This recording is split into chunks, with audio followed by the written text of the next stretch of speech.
जवानी को जलाने के नए संज्ञान होते क्या, युगों तक संस्कारों के नए अभियान होते क्या, न करते प्रेम तो बतलाओ हिंदुस्तान होते क्या।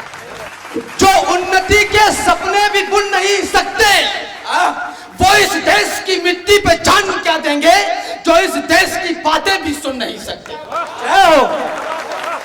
देखो 56 भोगों से थाल सजा है, तुलसी सूरों और दिनकर के हीरों से मेरी माता हिंदी का फाल सजा है। आज ही के दिन 2 वर्ष पहले इसी मंच पे, शायद 2 वर्ष हो गए दादा, आज 2 वर्ष पूरे हो गए। और पिछली बार जिस दिन आए थे उस दिन मिराज उड़ाई थी। हाँ, आवाज तुम मिराज उड़ा दो। और उस दिन के बाद जब छतरपुर में संभवतः पहली बार ही मैंने काव्य पाठ, रचना पाठ किया, और मुझे नहीं पता इस बुंदेलखंड की, छतरपुर की मिट्टी में ऐसा क्या है कि 2 साल से मैंने मुड़ के देखने की मुझे आवश्यकता नहीं पड़ी।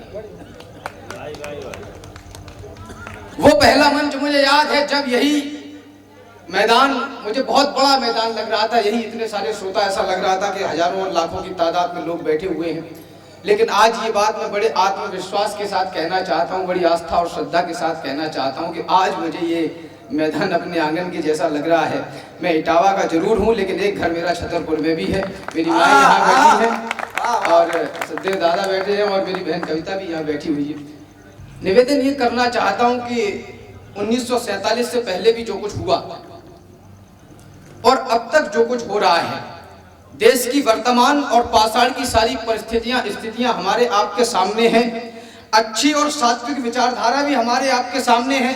सब लोग देश में सात्विक और स्वाभाविक परिवर्तन भी करना चाहते हैं, लेकिन यह सब हो क्यों नहीं रहा है, निवेदन ये करना चाहता हूं। नादान नहीं होकर प्रबुद्ध कहता हूं, कायरता के बिल्कुल विरुद्ध कहता हूं। बलिदानों पर देश खड़ा है मेरा, इसलिए छोड़कर बुद्ध युद्ध कहता हूं।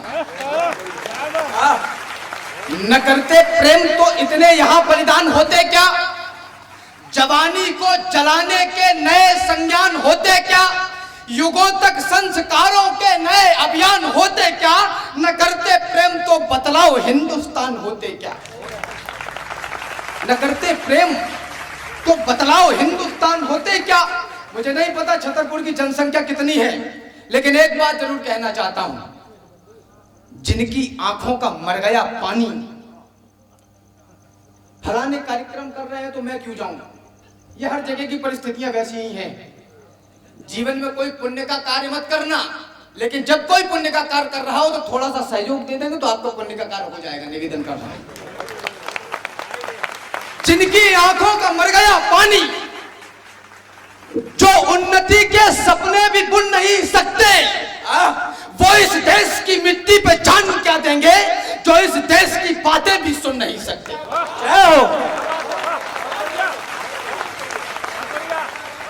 वो इस देश की मिट्टी पे जान क्या देंगे, जो इस देश की बातें भी सुन नहीं सकते।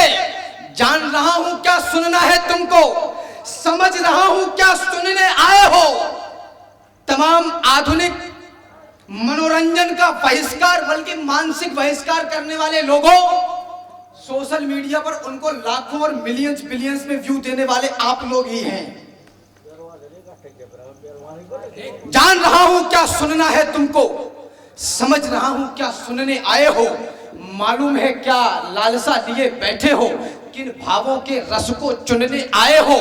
आदर्शों का उपवन छोड़ा है तुमने, लफाजी के बागानों में जीते हो। मर्यादा के फूलों को कुचल दिया है, कंधेले पुष्पों का पराग पीते हो। सुनकर खुश होते हो दो अर्थी बातें, कब भाती है भूखों की पीर व्यथाएं। मदमस्त तालियां देते कोलाहल पर, हिचकी भर भर कर रोती शौर्य कथाएं। गहरे भावों के मधुर गीतकारों को पढ़ना छोड़ो, सुनना ही नहीं सुहाया। भूखों की आंतों के गिरने उठने का रोता तुकांत बोलो तुमको कब भाया। चुटकुला चाटते हो और खुश होते हो। देखो तुलसी सूरों और दिनकर के हीरों से मेरी माता हिंदी का फाल सजा है। तुम अगर चुनोगे इस उपवन से कांटे, तो फिर इस गुलशन से गुल कौन चुनेगा? जब रचनाकार मंच से अपनी पूरी ऊर्जा के साथ आपको कविता रचना सुनाने का काम करता है, कहीं आपकी ऊर्जा कम पड़ती है तो उसको अपनी काव्य रचना हल्की करनी पड़ती है। साहित्य का पतन यहीं से शुरू होता है। निवेदन करना चाहता हूं, चुटकुला चाटते हो और कुछ होते हो। देखो 56 भोगों से थाल सजा है, तुलसी सूरों और दिनकर के हीरों से मेरी माता हिंदी का फाल सजा है। तुम अगर चुनोगे इस उपवन से कांटे, तो फिर इस गुलशन से गुल कौन चुनेगा? तुम मात्र मनोरंजन पर वाह करोगे तो महाकाव्य की गाथा कौन सुनेगा?